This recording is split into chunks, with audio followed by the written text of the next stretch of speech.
Қайырлы күн оқушылар, жаратылыстану 5-ші сынып. Сіздермен бірге нөмір 33-ші мектеп лицейінің география пәні мұғалімі Өмірқұл Қадиша.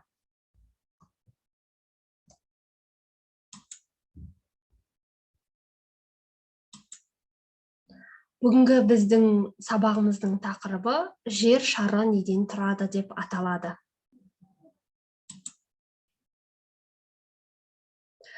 Бүгінгі сабақтың мақсаты жердің құрылысы мен құрамын зерттеу, жер шарын және оның құрамын сипаттау, біздің ғаламшарды қандай қабаттар қоршап тұрғанын білу. Жалпы, яғни жердің ішкі құрылысын және де құрамы қандай қабаттардан тұратынын нақты зерттеу. Ең әуелі жердің құрылысы туралы түсінік бере кетейін. Мынау суретте аңғарғанымыздай, жер қабаты және оның құрамы 3 геосферадан тұратыны нақты көрсетілген. Жалпы жер қабатының құрылымы диаметрі 6357-6378 километрге тең эллипстік дөңгелекке жуық шаршы нысандас күн жүйесінде күннен әрі қарай санағанда 3-ші орналасқан ғаламшар. Жер негізі 3 геосферадан тұрады. Оның біріншісі жердің қыртысы, екінші мантия, үшінші ядро. Жердің физикалық қасиеттері мен температурасы тереңдеген сайын өзгереді. Демек, жердің физикалық қасиеті болсын, температурасы болсын, төменге түскен сайын, төмендеген сайын өзгеруге бейім болып тұрады. Және мұна берілген суретке қарайтын болсақ, жердің ішкі құрылысын нақты түсінуімізге болады. Бұл суретте бейнеленгендей, жалпы жердің пішіні шар тәріздес, яғни домалақ, эллипсоид пішінге ие. Және жердің бұл жерде ішкі құрылысы қандай геосфералардан тұратыны бейнеленген. Бірінші бұл бізде жердің ішкі ядросы. Жердің ішкі ядросы ашық сары түспен бейнеленген. Бұл жердің ішкі қабатының нақ қақ ортасында бейнеленген. Жердің ішкі ядросы жердің ішкі қабатының қақ ортасында орналасады. Ал сыртқы ядро ішкі ядроның сыртын қаптап тұрады. Одан кейінгі жер қыртысының ішкі құрылысын бізде мантия құрайды. Үшінші орналасқан бұл бізде мантия. Мантияның сыртын сыртқы мантия қаптап тұрады. Сыртқы мантиядан кейін осы аталып тұрған ядро, ішкі ядро, сыртқы ядро, мантия, сыртқы мантияның барлығын жердің қыртысы қаптап тұрады. Жер қыртысы бұл бізде 5-ші орналасқан. Жер қыртысының сыртын литосфера деп аталатын қатты қабық құрайды. Литосфера, литос тас, сфера шар деген мағынаны білдіреді. Яғни, бүткіл біз айтып тұрған жердің ішкі құрылысын құрайтын бүкіл қабықтардың барлығының сыртқы бөлігі литосфера деп аталады. Ең бірінші жер қыртысы туралы айтайық. Жер қыртысы туралы айтатын болсақ, мен мұнда суретін көрсетіп қойдым. Жер қабығы және де оның ішкі құрылысын ашып көрсеткен кезде, жер қыртысы мұнда сызбамен көрсетілген. Жердің ең сыртқы қабығы, яғни қыртыс жердің ең қатты бөлігі деуге болады. Осындай жердің ең сыртқы қабатын құрайды. Барлық қабықтарды қаптап тұрады. Жердің ең беткі жұқа қатты қабығы жер қыртысы. Жер қыртысы деп литосфераның жоғарғы қабаты, жер бетіндегі барлық сулар, гидросфера, жерден 20 шақырым биіктікке дейінгі атмосфераның төменгі қабатын және бүкіл сырағызылардың өмір сүру аймағын айтамыз. Географиялық қабықтың пайда болуынан ірі табиғи кешендер, яғни материктер мен мұхиттар пайда болады. Келесі қабық бізде мантия деп аталады. Мантия туралы түсінік бере кететін болсам, мантияны да суретте нақты көрсетіп қойдым. Мұнда ядро деп аталатын нақ жердің қақ ортасындағы қатты өзекті бөлігінің сыртында жайыла орналасқан қабат мантия деп аталады. Суретті қарасаңдар ядро сары түспен, мантия ашық қызыл түспен бейнеленген.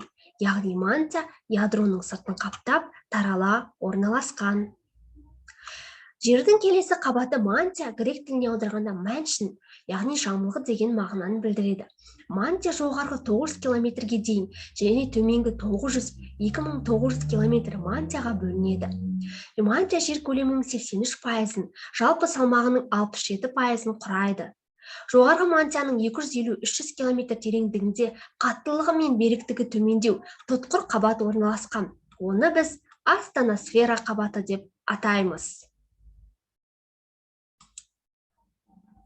Бізде жердің одан кейінгі қабаты ядро деп аталады.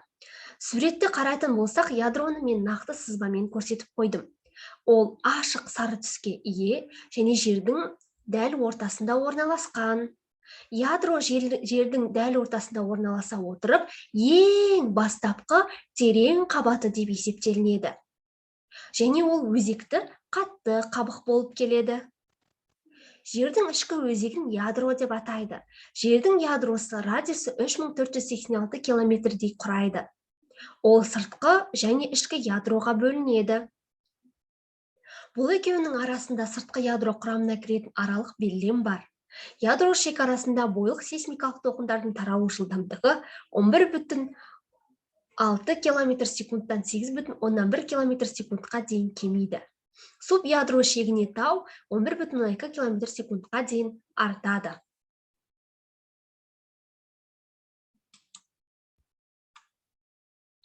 Жалпы біз енді жердің ішкі құрылысын сендермен түсіндіріп өттім. Яғни ол өзекті қабық ядродан және де сонымен қатар мантиядан және қатты қабат жер қыртысынан тұрады. Одан кейінгі сыртқы қабат литосферадан құралады. Енді осы литосфера қабығына тоқталайық. Күн жүйесінде кездесетін планеталардың ішінде адамдар тіршілік ететін, өсімдіктер мен жануарлар тіршілік ететін тіршілік бар. Жалғыз қабық жер ғаламшары деп аталады. Жер ғаламшарын маңайын жалпы 4 өзара тығыз байланысты геосфералар құрайды. Ол геосфералар мынандай атауға ие. Бірінші литосфера, екінші гидросфера, үшінші биосфера және соңғысы атмосфера деп аталады.